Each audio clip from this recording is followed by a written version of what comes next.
రాత్రిపై సంతతి కొరకై అహోరాత్రములు తపస్సు చేసే వానర కేసరి కేసరి కుల సతి కడుపు పట్టగా జనించినాడొక అసమాన బలోద్ధతుడు సంయుతుడు అంజనాసుతుడు పవననందనుడు.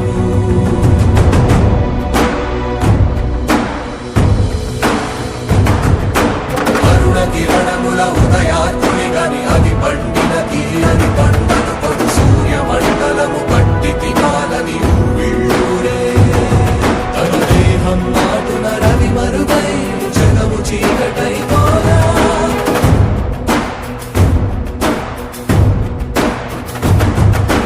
అది అమరేంద్రుడు గమనించి తన ఐరావతమది రోడించి ఆంజనేయుని సమీపించి తన వజ్రాయుధమును విసరగా అది పవననందనుని హనువుని తాకా చిందిన రక్త బిందువే విద్యుద్వేగంతో ధరణి